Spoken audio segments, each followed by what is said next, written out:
মুখ্যমন্ত্ৰী হিমন্ত বিশ্ব শৰ্মা মহোদয়, আপুনি খবৰ ৰাখিছেনে এইবোৰৰ? আপুনি নিকা নিযুক্তিৰ যিমান ঢাক ঢোল নুকুবাওক কিয়, আপোনাৰ দিনতেই চাকৰি স্থায়ীকৰণ নহ'ল বহু বনকৰ্মীৰ।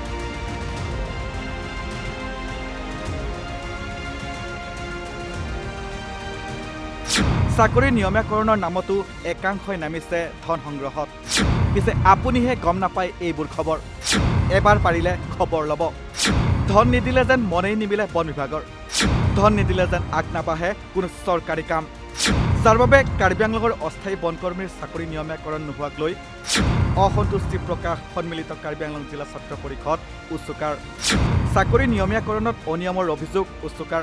বন আৰু পৰিৱেশ মন্ত্ৰী চন্দ্ৰমোহন পাটোৱাৰী ডাঙৰীয়া আমি দাবী উত্থাপন কৰিছোঁ যে 2010 পৰা এই বিলিত অস্থায়ী বনকৰ্মী যিসকলে কৰ্মৰত হৈ আছে তেখেতসকলক অতিশীঘ্ৰে নিয়মীয়াকৰণ কৰিব লাগে।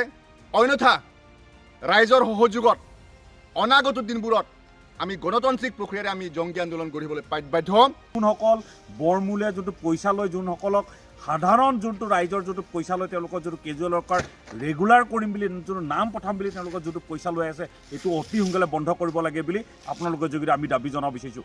নহ'লে আমাৰ যোনসকল আমাৰ তাত যোনখিনি তথ্য আহি পৰিছে, অনাগত দিনত আমি তথ্য সহকাৰে আপোনালোকৰ সংবাদ মাধ্যমৰ থ্ৰুদি আমি সকলো বস্তু আমি দেখাবলৈ বা সকলো বস্তু আমি ৰাজহুৱা কৰিবলৈ বাধ্য হ'ম। দীৰ্ঘদিন ধৰি অস্থায়ীভাৱে কাম কৰি থকাৰ পিছতো স্থায়ীকৰণ নহ'ল বনকৰ্মীৰ চাকৰি, যাৰ বাবে বৰ্তমান বনকৰ্মীসকলৰ মাজত তীব্ৰ অসন্তুষ্টি আৰু মানসিক হতাশা দেখা দিছে। উল্লেখ কৰা প্ৰয়োজন যে অসমৰ প্ৰতিটো জিলাত অস্থায়ীভাৱে কৰ্মৰত বনকৰ্মীসকলৰ চাকৰি নিয়মীয়াকৰণ কৰিবলৈ গুৱাহাটীস্থিত মুখ্য বন সংৰক্ষকে প্ৰতিটো জিলাৰ মুখ্য বন সংৰক্ষকসকলক নিৰ্দেশনা জাৰি কৰিছিল। ঠিক সেইদৰে কাৰ্বি আংলঙৰ বন সংমণ্ডল বিষয়ালৈ নিৰ্দেশনা জাৰি কৰিছিল কাৰ্বি আংলং বন সংৰক্ষক বিভাগে। কিন্তু সেই নিৰ্দেশনাক বুঢ়া আঙুলি দেখুৱাই একাংশ বনকৰ্মীৰ চাকৰি আজিও নিয়মীয়াকৰণ নকৰিলে কাৰ্বি আংলং জিলাৰ মুখ্য বন সংৰক্ষক বিভাগে। তাৰ পৰিৱৰ্তে অভিযোগ ওলাল ধনৰ বিনিময়ত চাকৰি নিয়মীয়াকৰণৰ অভিসন্ধি। অনিয়মৰে একাংশই কৰিলে চাকৰি নিয়মীয়াকৰণ, যাৰ বাবে সৰব হৈ পৰিছে সন্মিলিত কাৰ্বি আংলং জিলা ছাত্ৰ পৰিষদ চমুকৈ উচ্চকাই। চাকৰি নিয়মীয়াকৰণক লৈ চলি থকা অনিয়ম বন্ধ কৰিবলৈ দাবী জনাই সংগঠনটোৰ কেন্দ্ৰীয় নেতৃবৰ্গই।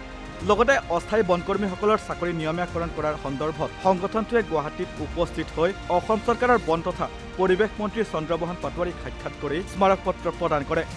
লগতে সংগঠনটোৱে 2010 চনৰ পৰা বৰ্তমানলৈ যিসকল বনকৰ্মীয়ে অস্থায়ীভাৱে কৰ্মৰত হৈ আছে সেইসকলৰ চাকৰি অতি শীঘ্ৰেই নিয়মীয়াকৰণ কৰিবলৈ দাবী জনায়। অন্যথা ৰাজ্যৰ সহযোগত অনাগত দিনত সম্পূৰ্ণ গণতান্ত্ৰিক প্ৰক্ৰিয়াৰে আন্দোলন গঢ়ি তোলাৰ হুংকাৰ প্ৰদান কৰে সংগঠনটোৱে। যোৱা 19 আগষ্ট 2025 তাৰিখে অসমৰ প্ৰতিটো জিলাত অস্থায়ীভাৱে কৰ্মৰত হৈ থকা বনকৰ্মীসকলক স্থায়ীকৰণ বা নিয়মীয়াকৰণ কৰিব লাগে বুলি গুৱাহাটীস্থিত মুখ্য বন সংৰক্ষকে অসমৰ প্ৰতিটো জিলাত মুখ্য বন সংৰক্ষকসকলক ইতিমধ্যে তেখেতসকলে নিৰ্দেশনা জাৰি কৰিছে।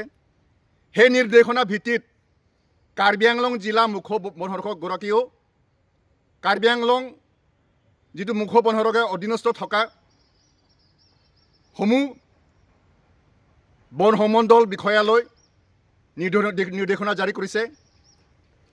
কিন্তু আমি লক্ষ্য কৰিব পাইছোঁ যে এই নিয়মীয়া প্ৰক্ৰিয়াটো কিছু অনিয়ম আমি লক্ষ্য কৰিব পাইছোঁ বা অভিযোগ উত্থাপন হৈ আছে। এই অনিয়মসমূহ অতি শীঘ্ৰে বন্ধ হ'ব লাগিব আৰু 2010 পৰা এই বিলিত অস্থায়ী বনকৰ্মী যিসকলে কৰ্মৰত হৈ আছে তেখেতসকলক অতি শীঘ্ৰে নিয়মীয়াকৰণ কৰিব লাগে। সেইটো দাবী লৈ পেলাই আজি আমি গুৱাহাটীত উপস্থিত হৈ সন্মিলিত কাৰ্বি আংলং জিলা ছাত্ৰ পৰিষদ চমুকৈ উচ্চকা কেন্দ্ৰ সমিতি এটি দলে অসম চৰকাৰৰ বন আৰু পৰিৱেশ মন্ত্ৰী চন্দ্ৰমোহন পাটোৱাৰী ডাঙৰীয়া আমি সাক্ষাৎ কৰি একোখন স্মাৰক পত্ৰ প্ৰদান কৰিছোঁ।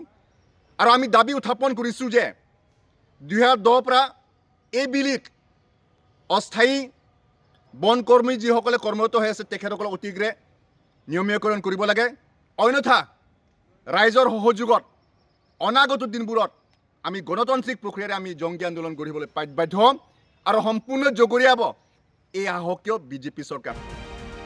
আনহাতে ধন নিদিলে যেন মন নিমিলে চৰকাৰৰ বিভাগীয় কৰ্তৃপক্ষৰ 2010 চনতে নিযুক্তি লাভ কৰা কৰ্মচাৰীৰ চাকৰি আজি পৰ্যন্ত নিয়মীয়া বা স্থায়ী হোৱাটো বাদেই ধন সংগ্ৰহ কৰিহে চাকৰি নিয়মীয়াকৰণ কৰা কাণ্ডক লৈ সৰব হৈ পৰিছে সংগঠনটোৱে।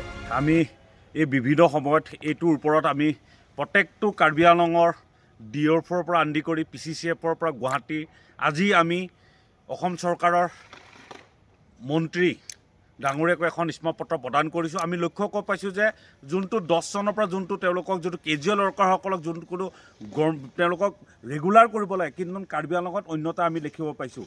তেওঁলোকক ৰেগুলাৰ নকৰাত আমি লক্ষ্য কৰিব পাইছোঁ। ৰেগুলাৰ নকৰাৰ কাৰণটো হ'ল যোনসকলে পইচা দিয়া নাই তেওঁলোকক ৰেগুলাৰ কৰা আমি লক্ষ্য কৰিব পোৱা নাই। সেয়েহে আমি আপোনালোকৰ যোগেদি সংবাদ মাধ্যমৰ থ্ৰুদি জনাব বিচাৰিছোঁ, যোনসকল বৰমূলীয়া যোনটো পইচা লয়, যোনসকলক সাধাৰণ যোনটো ৰাইজৰ যোনটো পইচা লয়, তেওঁলোকৰ যোনটো কেজুৱেল ৱৰ্কাৰ ৰেগুলাৰ কৰিম বুলি যোনটো নাম পঠাম বুলি তেওঁলোকৰ যোনটো পইচা লৈ আছে, এইটো অতি সোনকালে বন্ধ কৰিব লাগে বুলি আপোনালোকৰ যোগেদি আমি দাবী জনাব বিচাৰিছোঁ। নহ'লে আমাৰ যোনসকল আমাৰ তাত যোনখিনি তথ্য আহি পৰিছে, অনাগত দিনত আমি তথ্য সহকাৰে আপোনালোকৰ সংবাদ মাধ্যমৰ থ্ৰুদি আমি সকলো বস্তু আমি দেখাবলৈ বা সকলো বস্তু আমি ৰাজহুৱা কৰিবলৈ বাধ্য হ'ম। সেইকাৰণে আমি ক'ব বিচাৰোঁ অতি সোনকালে এইবিলাক বন্ধ কৰক। আৰু আমি লক্ষ্য কৰিব পাৰোঁ যে এই যোনটো কাৰ্বি আংলঙৰ যোনটো বন বিভাগ 90% কাৰ্বি মানুহে ইয়াত নিযুক্তি লৈ মানে কৰি থকা আমি লক্ষ্য কৰিব পাইছোঁ। এই সাধাৰণ ৰাইজৰ পৰা যোনটো লাখে লাখে টকাত যোনটো লোৱা যোনটো দৰদাম চলি আছে, সেইটো অতি সোনকালে বন্ধ কৰিব লাগে। আৰু প্ৰকৃততে যোনসকল কাৰ্বি ৰাইজৰ তেওঁলোকৰ প্ৰকৃততে তেওঁলোকক যাতে চাকৰিটো তেওঁলোকক যাতে নিয়মীয়া ৰেগুলাৰ কৰিব লাগে বুলি আপোনালোকৰ যোগেদি আমি দাবী জনাব বিচাৰিছোঁ। দুৰ্নীতিমুক্ত অসম গঢ়াৰ সপোন দেখা চৰকাৰখনে এই মন্তব্যক লৈ কি ক'ব? সিদিনা নিযুক্তি পত্ৰ বিতৰণৰ সময়ত আপুনিয়ে দেখোন তেতুফালে চিঞৰি চিঞৰি চৰকাৰী বিষয়াক ঘোচ নল'বলৈ আহ্বান জনাইছিল মুখ্যমন্ত্ৰী মহোদয়। পিছে কাৰ্বি আংলঙত চলি থকা এই অনিয়মৰ বিৰুদ্ধে আপোনাৰ চৰকাৰে কিবা ব্যৱস্থা গ্ৰহণ কৰিবনে? News desk report, north east নাও।